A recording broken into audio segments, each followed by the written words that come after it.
오늘 함께 나눌 하나님의 말씀은 고린도후서 12장 8절에서 10절 말씀입니다.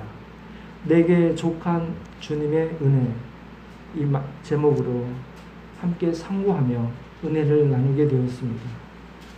오늘 말씀은 능력의 사도 바울 사도가 주님께서 육신에 주신 가시를 제하여 주시기를 예수님께 3번이나 기도하였는데 받은 응답은 의외로 바울 사도가 기도한 것과 다르게 예수님께서 내 은혜가 네게 족하다라고 말씀하셨습니다. 거절하신 것입니다. 바울 사도가 말하는 육체에 주신 가시는 바울을 힘들게 하는 질병으로 봅니다. 이 질병은 일시적인 게 아니라 몸에 지니고 지속적이고 장기적으로 바울 사도를 괴롭혔던 질병입니다. 그 질병을 고쳐주시기로 3번 기도했는데 들어주시지 않고 거절하신 이유, 오늘 말씀 9절에서 예수님의 은혜가 바울 사도에게 족하다라고 하신 것입니다. 바울 같은 능력의 사도가 주님께 기도를 드렸는데 예수님께서 주님이신데 왜 들어주시지 않으셨을까요?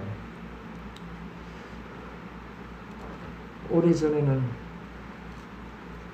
말씀을 편협하게 보고 그냥 단편적으로만 볼 때는 바울 사도는 예수님을 믿는 제자들을 핍박하고 또 잡아 때리고 옥에 가두고 또 죽이기까지 했던 그런 유대인이었습니다. 그런 바울에 대해서 예수님께서 그 마음을 가지고 계셨던 거 아닌가 이런 생각도 잠깐 한 적이 있었습니다만, 오늘 바울의 반응은 바울이 주님께서 주신 응답에 반응한 내용, 즉 바울이 깨달음을 얻은 것입니다. 7절에 나옵니다. 거절하신 이유는 여러 환상과 계시를 받은 것이 지극히 큰데 너무 자만하지 않게 하시려고 내 육체에 주신 가시, 곧 사단의 사자를 주셨고, 이 사단의 사자가 나를 쳐서 자만하지 않게 하려고 해주신 하나님의 은혜다라고 반응했습니다. 하나님은 사단의 사자인 육체에 주신 가시, 질병이죠, 통하여 바울 자신의 연약함을 깨닫게 하셔서 바울은 더욱 하나님을 의지하게 하였습니다. 육신에 주신 가시를 사단의 사자라고 했는데 이것은 괴롭히니까 사단이 괴롭히게 하신 걸로 그렇게 표현을 한 겁니다. 사단이 자의로 바울을 괴롭힌다는 그런 뜻이 아니라 욥기 2장에 보면 사단의 영역을 하나님께서 제한하고 계십니다. 사단에게 무한정 힘을 주지 않습니다. 욥기 2장 6절에 나와 있습니다. 제한을 해서 괴롭히도록 하나님의 막대기, 하나님의 쓰이는 도구로 사단을 부리시고 계십니다. 주님께서 바울에게 주신 그 육체에 주신 가시는 하나님의 벌이나 저주가 아닙니다. 오히려 하나님께서 뜻을 가지시고 바울 사도에게 베푸신 사랑입니다. 하나님의 한량없으신 사랑, 그 신비한 은혜를 알면 주님께서 주신 그 가시를 통해서 자만하지 않게 하시는 더 큰 주님의 사랑을 깨닫고 은혜와 복을 누리게 될 줄로 믿습니다. 오늘 본문을 통해서 우리에게도 혹시 각자마다 가시를 돌아보게 하시고 또 주신 은혜를 상고하는 시간 되시기를 주님의 이름으로 축원드립니다. 첫 번째로는 주님이 육체에 주신 가시조차도, 그 가시, 주기적으로 괴롭게 하는 그 가시조차도 주님의 은혜인 것을 믿으시길 바랍니다. 본문은 하나님께 받은 그 육체의 가시로 인하여 바울이 3번 기도하였으나 예수님께서는 오히려 내 은혜가 네게 족하도다 라고 말씀하시므로 가시가 사단이 바울을 괴롭히는 것이 은혜임을 깨닫게 해 주십니다. 함께 봉독했던 9절입니다. 내가 나에게 이르기를 네 은혜가 네게 족하도다. 이는 내 능력이 약한 데서 온전하여짐이라 하신지라. 돌아보면 우리가 이 시대 살면서 기도할 때에 우리에게도 이미 주신 은혜가 있습니다.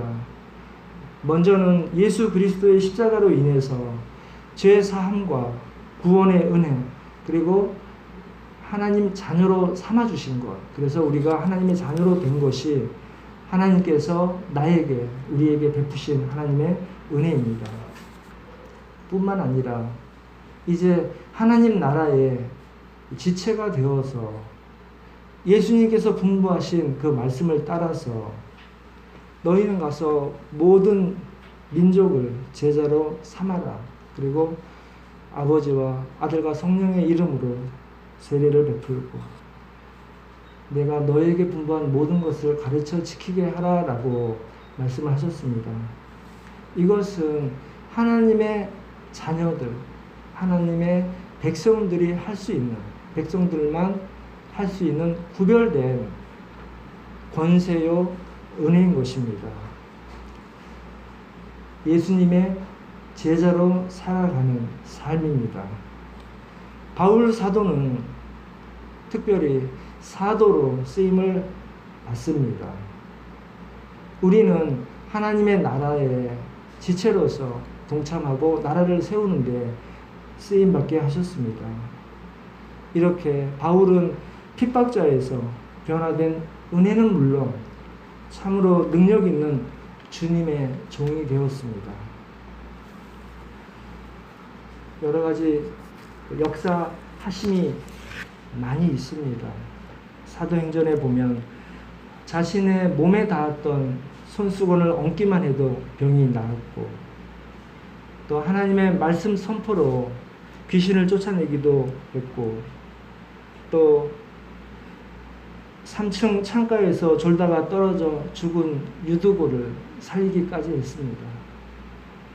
사도행전 28장 멜리데 섬에 배가 난파해서 갔을 때에 바울 사도는 뱀에게 물리기까지 하였는데 그 물렸을 때에 섬의 원주민이 죽을 것이다 라고 생각할 정도로 그 독사에 물렸는데 그랬음에도 죽지 않고 살았습니다. 원주민들이 신이라고 생각할 정도의 사도가 되었습니다. 오늘 본문은 고린도후서 12장인데 같은 장 맨 앞에 1절에서 4절을 보면 바울이 부득이하게 자랑하게 된 것 고백하고 있습니다. 다른 사람을 들어서 자랑을 하게 되었는데 셋째 하늘에 다녀온 경험, 그리고 말로 표현할 수 없는 말을 들었다고 했습니다. 이것이 환상과 계시입니다. 바울에게 하나님께서 환상도 주시고 계시도 주신 것입니다. 그런 은사를 받고 크게 쓰임받는 사도가 되었던 것입니다. 은혜가 족한 사도 바울이었는데 이미 죄사함과 구원, 그리고 사도로 쓰임받기까지 하고 능력까지 역사한 그런 베풀어 주신 은혜에 대하여 자만하지 않도록 해주신 하나님의 특별하신 은혜로 바울 사도는 이방인에게 전하는 그릇, 바울 사도가 된 것입니다. 그래서 로마서 1장 1절에서 예수 그리스도의 종, 바울은 사도로 부르심을 받아 이렇게 시작을 합니다. 그 은혜를 족하게 여기고 사도로서 쓰임 받는 데에 항상 문안할 때마다 그 하나님께 인정받은 그 부분을 고백하고 문안을 드립니다. 또한 부르심을 받은 이후에 복음을 위하여 몸까지 다 바치는 그러한 사도가 되었습니다. 은혜와 사도의 직분을 받아 그 이름을 위하여 모든 이방인 중에 믿어 순종하게 하였다. 이렇게 고백하고 선포하고 지체들에게 문안하였다고 했습니다. 서신서마다 시작과 끝에는 늘 은혜가 함께 있음을 볼 수 있고 그 은혜를 전하고 있는 사도 바울을 우리가 볼 수 있습니다. 바울 사도에게 주신 그 족한 은혜, 그리고 이방인의 사도로 쓰임 받은 것을 은혜로 여긴 것처럼 우리도 그리스도인으로 하나님의 자녀가 되었고 하나님 나라를 이루는 데 쓰임 받고 또 복음을 전할 수 있는 직분에 그 부르심을 받은 것을 은혜로 여기고 모든 것 주님께 내어놓고 충성하게 되는 그러한 주찬양교회 성도님들 되시기를 주님의 이름으로 축원드립니다. 우리도 바울 사도처럼 오랫동안 기도 제목과 육체의 가시, 고통, 고난 가운데에서도 해결받지 못한 여러 제목들 있을 줄로 믿습니다. 말씀을 읽는 가운데에 주님을 내 문제에 대한 해결사로 보는 것이 아니라 문제를 주시고 또 그 문제에 대하여 기도하였음에도 불구하고 거절하신 주님의 깊은 뜻을 찾아서 그 깊은 은혜와 큰 사랑을 깨닫게 해주시는 은혜가 있어야 되겠다. 이렇게 상고가 되었습니다.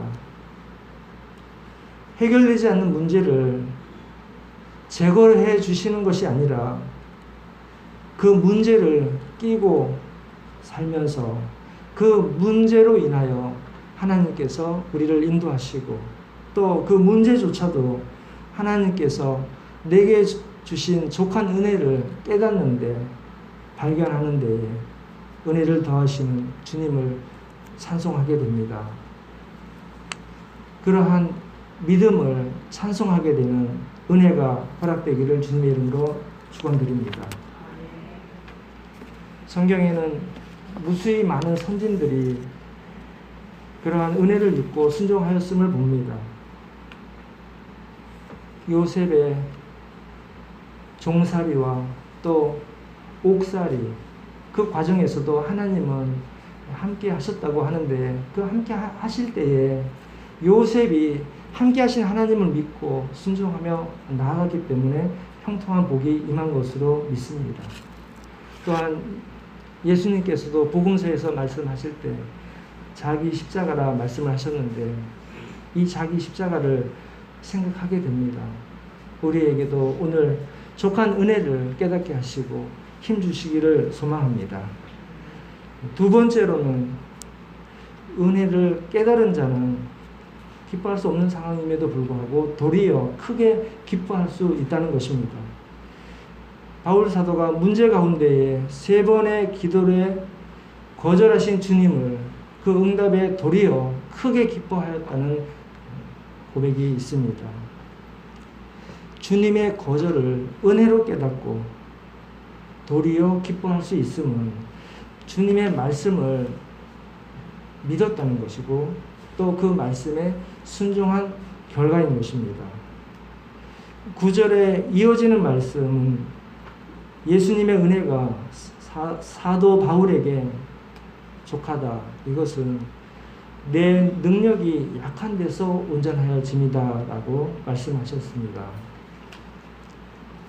약한 데서 온전하여짐이라는 말씀, 이 말씀을 묵상할 때에 내 안에 자의지가 약할 때에 성령께서 풍성히 역사하게 되시는 줄로 믿습니다. 약할 때 주님의 능력이 채워지게 되고 주님께서 도구로 또 축복의 통로로 마음껏 사용하게 되실 줄로 믿습니다. 바울에게는 사단의 사자인 육체의 가시처럼 우리 그리스도인들에게도 교만과 자만을 눌러주는, 쉽게 말씀드리면 안전장치, 하나님께서 사랑하는 자녀들에게 교만하지 않고 자만하지 못하도록 안전장치를 주신 것, 이렇게 깨닫게 되었습니다. 아무리 성능 좋은 차라고 하더라도, 잘 달리고 많은 짐을 실 수 있는다 하더라도 중요한 것, 브레이크가 없으면 사고가 납니다. 내 안에 능력이 넘친다면 주님께서는 역사하실 필요도 없고 역사하실 수도 없습니다. 내 안에 결핍과 부족함이 없으면 주님께서는 차 있으니까 채워줄 수도 없으십니다. 내 능력이 아닌 주님의 능력을 쓰려면 나는 약해야 하고 나는 부족하게 되어야 함을 깨닫습니다. 성경에 요한복음 1장에 보면 세례 요한이 예수님을 소개하는 말씀이 나옵니다. 예수님께서 거느실 때에 세례 요한이 보라 하나님의 어린 양 이렇게 가리킬 때에 두 제자가 예수님을 쫓아가는 모습이 나와 있습니다. 요한복음 1장 35절, 36절, 37절 말씀입니다. 또 요한복음 3장 26절에서는 예수님과 세례 요한이 각각 다른 장소에서 물로 세례를 베풀 때에 세례 요한의 제자들이 세례 요한에게 와서 이렇게 말씀을 전합니다. 곧 선생님이 증언하시던 이가 세례를 베풀매 사람이 다 그에게로 가더이다.